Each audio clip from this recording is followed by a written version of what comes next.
अस्सलाम वालेकुम। In this video will talk about UTI and UTI में हमारे पास बहुत सारे यूरिनरी ट्रैक्ट इन्फेक्शंस आ जाते हैं like your cystitis, urethritis, pyelonephritis and males में प्रोस्टेटाइटिस।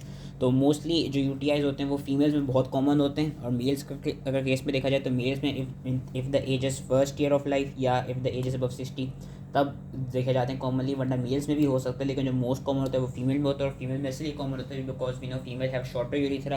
तो एज ए रिजल्ट जो माइक्रो ऑर्गेनिजम्स हैं वो ईजिली असेंड कर जाते हैं। फीमेल्स में ये है कि फीमेल्स में there is absence of bacteria prostatic secretions, as a result भी फीमेल्स में ज़्यादा यूटीआई होते हैं। एंड ये भी है कि आफ्टर सेक्सुअल इंटरकोर्स होता क्या है, जो फीमेल्स का यूरिथ्रा होता है उसमें माइनर ट्रॉमा हो जाता है। And there is also transfer of bacteria from the perineum into the bladder. तो फीमेल्स में ज़रा ज़्यादा यूटीआई कॉमन होते हैं, मेल्स में रिलेटिवली कम होता है। अगर हम इसकी उसकी बात करें जो हमारे पास रिस्क फैक्टर्स आ जाते हैं, तो रिस्क फैक्टर्स में हमारे पास क्या क्या आ जाता है, ब्लैडर आउटफ्लो ऑब्स्ट्रक्शन जिसमें benign prostatic enlargement, urethral structures, prostate का कैंसर, एनाटॉमिकल एब्नॉर्मेलिटीज़ में vesicoureteric reflux, bladder fistula, uterine prolapse, neurological problems में multiple sclerosis, spina bifida, diabetic neuropathy, foreign bodies में हमारे पास यूरिथ्रल या suprapubic catheter, ureteric stent, nephrostomy tube, urolithiasis and हमारे पास lastly loss of host defences जिसमें post menopausal women में atrophic urethritis and vaginitis आ जाता है। अगर हम इसके क्लिनिकल फीचर्स की बात करें तो जो क्लिनिकल फीचर्स होते हैं यूटीआई में के उसमें हमारे पास क्या क्या आता है, abrupt onset of frequency of micturition and urgency, burning pain in the urethra during micturition which is known as dysuria, suprapubic pain during and after voiding, intense desire to pass more urine after micturition due to spasm of the inflamed bladder wall which is known as strangury, and urine that may appear cloudy and have an unpleasant odor, lastly non visible या visible hematuria। And कभी कभी जो हमारे पास cystitis and यूरिथ्राइटिस है वही पे ऊपर stand करके क्या कॉज कराता है, एक्यूट पायलोनेफ्राइटिस कॉज कराता है। एक्यूट पायलोनेफ्राइटिस में हमें क्या क्या क्लिनिकल फीचर्स मिलते हैं, उसमें हमारे पास फीवर आ जाता है, rigors, vomiting, hypotension, loin pain, guarding and tenderness आ जाती है। प्रोस्टेटाइटिस की अगर हम बात करें तो उस केस में हमारे पास पेरिनियल या सुप्राप्यूबिक पेन मिलता है, पेन ऑन इजैकुलेशन मिलता है, प्रोस्टेटिक टेंडरनेस इस क्या कहते हैं फाउंड ऑन रेक्टल एग्जामिनेशन। अगर हम बात करें अपने यूटीआई में यूरिथ्राइटिस की, तो उसके कोई डिफरेंशियल डायग्नोसिस हो सकते हैं। एक तो यूटीआई की वजह से यूरिथ्राइटिस हो सकता है, दूसरा देयर सीन के urethritis can also occur due to sexually transmitted diseases like your chlamydia infection, and urethritis can also be associated with some reactive arthritis like your Reiter syndrome. अगर हम फीमेल्स में बात करें तो फीमेल्स में कभी कभी ये होता है कि हमारे पास symptoms of urethritis and cystitis mild होते हैं, लेकिन there is no bacteria cultured from the urine, this is known as urethral syndrome. ये होता है क्यों, this can occur due to either infection from those organism जो कि कल्चर पे ग्रो ना हो पाते हैं, फॉर एग्जाम्पल क्लेमिडिया, या ड्यू टू इंटरमिटेंट या low count bacteriuria. Normally females में होता ही है कि फीमेल्स की यूरिन में नॉर्मली बैक्टीरिया प्रेजेंट होते हैं, इसलिए क्या कहते हैं उनमें कॉमनली यूटीआई हो जाता है। एंड कभी कभी ये होता है कि क्या कहते हैं वो उनको सिम्टम्स आ सकते हैं लेकिन बैक्टीरिया कल्चर में हमको नहीं मिलेंगे। कल्चर का भी मैं बता देता हूँ कितनी अमाउंट होनी चाहिए फॉर डायग्नोसिस। उसके अलावा ये है कि या तो पोस्ट मेनोपॉजल एट्रोफिक वेजिनाइटिस का केस हो, या ऐसा हो कि अभी फीमेल ने कोई सेक्सुअल इंटरकोर्स किया तो उसकी वजह से भी समटाइम्स देर इज़ क्या कहते हैं चांस ऑफ यूरिथ्रल सिंड्रोम। अगर हम एक्यूट पायलोनेफ्राइटिस के डिफरेंशियल डायग्नोसिस की बात करें तो उसमें हमारे पास आ जाते हैं pyonephrosis, acute appendicitis, diverticulitis, cholecystitis, salpingitis, ruptured ovarian cyst और एनी एक्टोपिक प्रेगनेंसी। अब अगर हम इसमें क्या कहते हैं बात करें इन्वेस्टिगेशंस की, तो इन्वेस्टिगेशन का ये टेबल अच्छा से दिया हुआ है। यूरिन एनालिसिस कराते हैं एंड हम यूरिन डिप्स्टिक टेस्ट कराते हैं। यूरिन डिप्स्टिक टेस्ट में हम बेसिकली चेक करते हैं नाइट्राइट्स के लेवल एंड ल्यूकोसाइड एस्ट्रेस के लेवल एंड ग्लूकोज के लेवल। बेसिकली यूटीआई में आपके नाइट्राइट के लेवल्स एंड ल्यूकोसाइड एस्ट्रेस के जो लेवल्स होते हैं वो एलिवेटेड मिलते हैं। उसके अलावा हम cystometry of urine for white blood cells करा सकते हैं या microscopy of urine for white blood cells and organisms करा सकते हैं। Lastly we can take urine culture. These investigations are to be done in all patients. अगर हम वैसे बात करें कि फॉर एग्जांपल कोई इन्फेंट है या कोई चिल्ड्रन है या एनीवन विद फीवर और कॉम्प्लिकेटेड इन्फेक्शन ऑफ यूटीआई, तो उस केसेस में हम ब्लड कल्चर भी कराएंगे, हम फुल ब्लड काउंट कराएंगे, क्रेटिनिन लेवल्स कराएंगे एंड हम एस्टिमेटेड जीएफआर लेंगे। अगर कोई ऐसा इंडिविजुअल है जिसको पायलोनेफ्राइटिस हुआ है, अब पायलोनेफ्राइटिस में हमारे पास एग्जांपल आ जाती है मेल्स की, चिल्ड्रन की, या those female who are having recurrent infection and due to recurrent infection they have developed pyelonephritis, क्योंकि फीमेल्स में पायलोनेफ्राइटिस होना अनकॉमन होता है। अगर तो हो जाए तो उस केस में क्या करेंगे, उस केस में we go for renal tract ultrasound या renal tract CT, or we can go for pelvic examination in women and rectal examination in men, And lastly, if there is continuing hematuria or other suspicious of bladder lesion, then we go for cystoscopy. And जो हमारे पास diagnosis के लिए count होनी चाहिए वो ये पता होना चाहिए कि कभी कभी एसिम्प्टोमेटिक बैक्टीरिया होता है. What is asymptomatic bacteria? Asymptomatic bacteria is basically कि पेशेंट को कोई सिम्टम्स नहीं है यूटीआई के, लेकिन पेशेंट के यूरिन में बैक्टीरिया आ रहा है. And how much bacteria should be, क्या कहते हैं, available for the diagnosis of UTI? There should be more than 10 to the power of 5 organisms per milliliter, and then it is regarded as, क्या कहते हैं, case of UTI, then it is regarded as asymptomatic bacteria. अगर patient को कोई symptoms ना आ रहे हो, अगर ऐसा हो कि हमने सुप्राप्यूबिक एस्पिरेशन लियो एंड क्या कहते हैं वो उसमें थोड़े से भी ऑर्गेनिजम्स आ जाएं, तो इसका मतलब वो सिग्निफिकेंट है, it is a mainly cause of UTI. अगर कोई ऐसा पेशेंट हो जिसको, क्या कहते हैं, यूटीआई के सिम्टम्स आ रहे हो एंड उसके यूरिन में न्यूट्रोफिल्स आए हो, तो अगर तो उसके यूरिन में स्मॉल नंबर ऑफ ऑर्गेनिजम्स भी मिल जाए, so that would be also significant. Most common cause of UTI is E coli, क्योंकि वो जीआई ट्रैक्ट से ही आके, क्या कहते हैं, यूरिनरी ट्रैक्ट को वो इन्वॉल्व कर लेता है. ई कोलाई के अलावा हमारे पास proteus, pseudomonas, streptococci and staphylococcus epidermidis की एग्जांपल्स आ जाती हैं. मैनेजमेंट की अगर हम बात करें, ये अच्छा सा टेबल दिया हुआ है मैनेजमेंट का याद रखना, एसिम्प्टोमेटिक बैक्टीरिया की कोई मैनेजमेंट होती नहीं है. वैसे जो मैनेजमेंट होती है फीमेल्स में 3 डेज़ की होती है, मेल्स में 7 to 10 डेज़ की यूजली होती है. एंड मैनेजमेंट होती क्या, जो फर्स्ट टाइम मैनेजमेंट है, जो इनिशियल हम ड्रग देते हैं दैट इज़ योर ट्राइमेथोप्रिम, सल्फामेथोक्सोजोल और वी गिव नाइट्रोफ्यूरेंटोइन. इन दोनों में से कोई भी दे सकते हैं, लेकिन इट शुड बी, क्या कहते हैं, टोल्ड कि if your GFR is less than 30 millilitres then they are not suitable. उस केसेस में हम फ्लोरोक्विनोलोन्स की तरफ जाते हैं, जहाँ पे हम सिप्रोफ्लोक्सेसिन या नॉरफ्लोक्सेसिन या हम सेफेलोस्पोरिन में सेफेलेक्सिन भी दे देते हैं. तो ये इन्होंने दिखाया हुआ है कि सिस्टेटिस के लिए जो फर्स्ट चॉइस है वही ट्राइमेथोप्रिम है, 200 मिलीग्राम ट्वाइस डेली, और we can give nitrofurantoin 50 milligram 4 times daily. Females में 3 days, मेल्स में 7 to 10 days. सेकेंड चॉइस पे उन्होंने सेफेलेक्सिन एंड सिप्रोफ्लोक्सेसिन को रखा हुआ है. अगर हम पाइलोनेफ्राइटिस की बात करें, तो पाइलोनेफ्राइटिस में जो फर्स्ट चॉइस है दैट इज़ जो सेफेलेक्सिन 1 gram 4 times डेली, और it's ciprofloxacin which is 500 milligram twice daily. And इसकी जो हमारी ट्रीटमेंट होती है पाइलोनेफ्राइटिस की ट्रीटमेंट में याद रखना है कि it is to be done for 7 to 14 days, क्योंकि इसका ये मतलब है कि अब जो इन्फेक्शन है वो सिवियर हो गया. एंड कभी कभी हम क्या करते हैं, कभी हम ये करते हैं अगर बहुत सीरियसली इल हो पेशेंट, तो उसमें हम सबसे पहले इंट्रावीनियस थेरेपी कराते हैं जेंटामाइसिन से, एंड उसके बाद जब पेशेंट स्टेबल हो जाता है देन हम ओरल एंटीबायोटिक पे, ओरल सेफेलेक्सिन या ओरल सिप्रोफ्लोक्सेसिन पे आ जाते हैं. तो पाइलोनेफ्राइटिस के केस में यूजली जो ट्रीटमेंट होती है that is for 7 to 14 days. And क्या कहते हैं, इसमें अगर हम बात करें जनरल मेजर्स की, तो जनरल मेजर्स कुछ हम क्या क्या करा सकते हैं कि fluid intake should be taken of at least 2 liters per day, that is recommended. उसके अलावा regular complete emptying of the bladder should be done. Good personal hygiene, females के केस में emptying of bladder before and after sexual intercourse.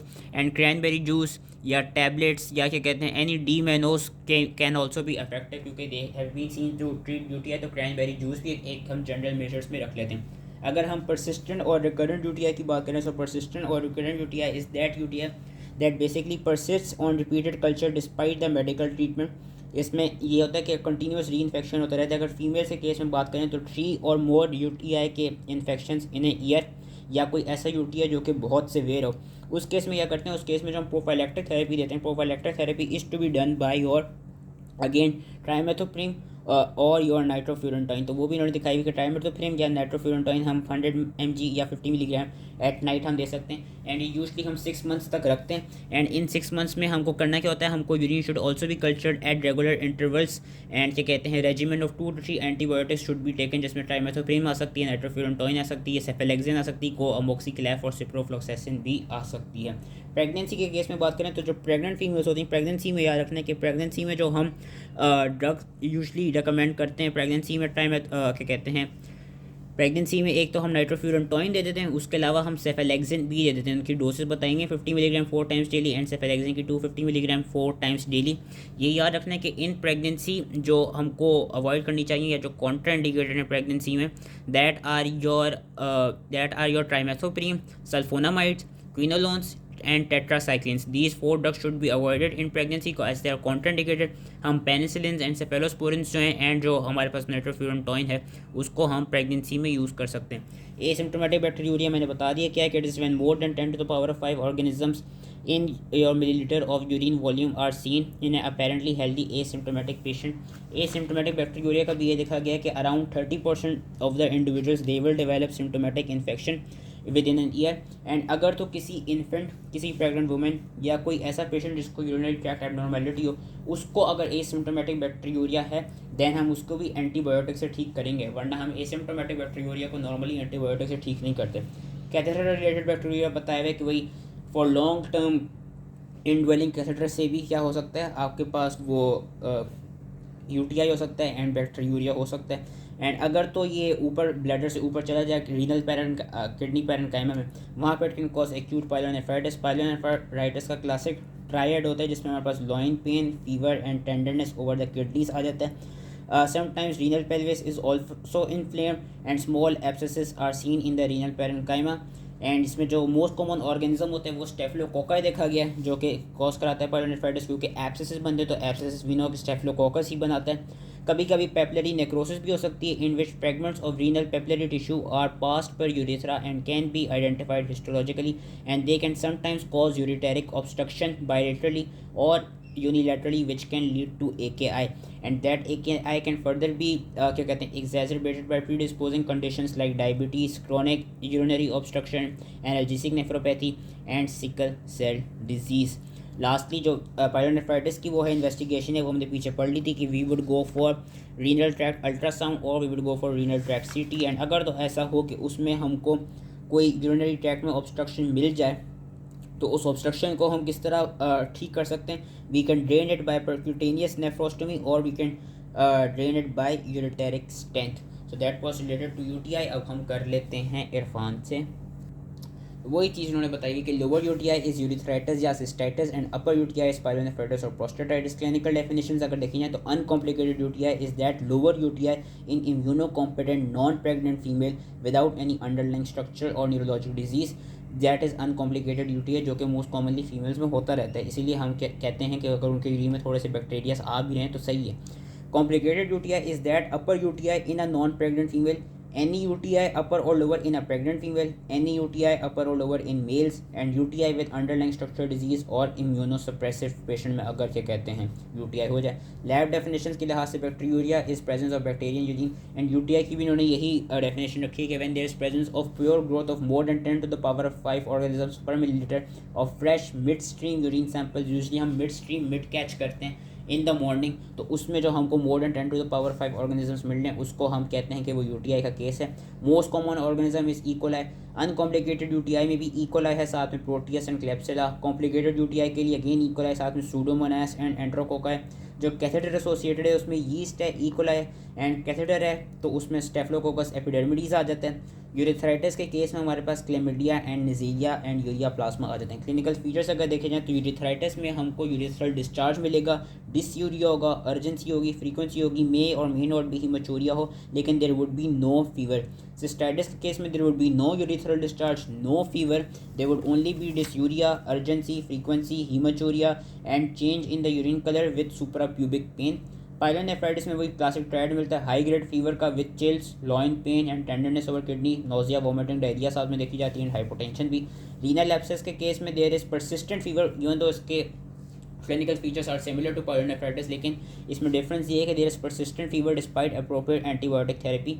Prostatitis में अगर हम chronic की बात करें so there is no fever, no dysuria, no urgency, no frequency, there is only symptoms of obstruction like hesitancy and dribbling and poor stream. Whereas acute prostatitis में there will be fever, there will be perineal pain and tenderness on digital rectal examination. Investigation में हमारे पास urine dipstick and urine analysis आ जाती है कि pyuria के there is presence of WBCs and bacteria presence of bacteria. Increased leukocyte esterase which is a marker of WBC and increased nitrates which is a marker of bacteria with or without hematuria। Urine culture gold standard investigation का fresh mid stream urine हम culture करते हैं जिसमें हमको more than 10 to the power of 5 organisms per millilitre of fresh mid stream urine मिल जाए तो इसका मतलब है वो यूटीआई है। एंड एसिम्प्टोमेटिक बैक्टीरिया की भी वही डेफिनेशन है, बस इसमें डिफरेंस है कि it is a healthy asymptomatic individual. Asymptomatic bacteria should be treated in pregnant female, in infants and in those with any urinary tract abnormalities. Sterile का यूरिन यहाँ पे अलग से बताया है, it is basically presence of WBC in urine with negative urine culture, यानी जो हमारे पास बैक्टीरिया की colonies and these are less than 10 to the power of 5 organisms। Sterile urea is a feature of renal tuberculosis most common. Treated UTI less than 2 weeks prior. Inadequately treated UTI calculi, prostatitis, bladder tumour and polycystic kidney disease. बाकी investigation में CBC, UC, electrolytes, blood cultures, DNA for chlamydia, neisseria, renal tract ultrasound और CT scan in children, man या female with recurrent infection, यानी वही जो pyelonephritis वाले patients थे उनमें, and recurrent UTI in man warrant an urological workup bye renal ultrasound, intravenous urography, abdominal सीटी and voiding cystography. Treatment में इन्होंने भी वही पहले जनरल बताए हुए हैं कि fluid intake of at least 2 litre per day, urinary alkalinizing agents like potassium citrate and cranberry juice.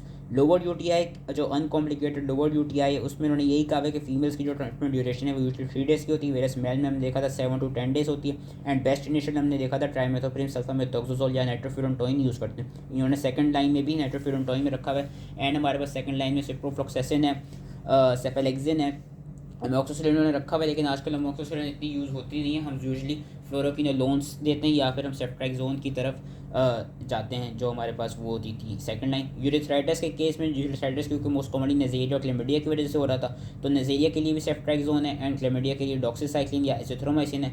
Complicated lower UTI की जो यानी जो सीवियर वाला यूटीआई था जिसमें अब वो आगे पायलोनेफ्राइटिस की तरफ जा सकता था, उसकी 10 to 14 डेज़ की हमने देख ली थी, वो थी 10 to 14 डेज़ के लिए ट्रीट करते थे। फ्लोरोक्विनोलोन्स यूज़ कर सकते हैं या कोमोक्सिक्लेफ। प्रेग्नेंट फीमेल में एनी बैक्टीरिया सिम्टोमेटिक और asymptomatic should be treated during pregnancy. Urine culture should be repeated at each menstrual cycle. Cephalexin हम दे सकते हैं, नाइट्रोफ्यूरनटोइन दे सकते हैं, एमोक्सिसिलिन भी दे सकते हैं। एंड जो कॉन्ट्राइंडिकेटेड ड्रग्स हैं उसमें ट्राइमेथोप्रिम आ जाता है, फ्लोरोक्विनोलोन्स आ जाते हैं, टेट्रासाइक्लिन आ जाते हैं। ये हमारे पास कॉन्ट्रा इंडिकेटेड ड्रग्स हैं जो हमने पीछे भी पढ़ लिए थे। पायलोनेफ्राइटिस माइल्ड केसेस में 10 डेज़ की ट्रीटमेंट है with fluoroquinolones first line therapy. And severe cases में जिसमें हमारे पास सिस्टेमिक टॉक्सिसिटी हो या प्रेग्नेंट पेशेंट हो या सिवियर नोजिया एंड वॉमिटिंग हो, उस केस में वही है कि क्या कहते हैं we would admit the patient, start intravenous antibiotic for 7 to 14 days जो कि हम जेंटामाइसिन दे रहे थे। We would change the intravenous drug to oral form when the patient is improve clinically and afebrile for 24 to 48 hours and we would then complete the 14-day course. Options में उन्होंने बताएंगे gentamicin जो कि intravenous लिए जाते थे, कोमैक्सिक्लेफ, सेफ्ट्राइक्सोन, सेफुरोक्सीन, ये हमारे पास कुछ ऑप्शंस थी। प्रोस्टेटाइटिस की अलग से उन्होंने बताई हुई prostatitis acute prostatitis is treated by ciprofloxacin and trimethoprim for 28 days whereas chronic is treated with ciprofloxacin and trimethoprim for 6 to 12 weeks. So that was all related to UTI. I hope ये समझ में आ गया हो। Thank you.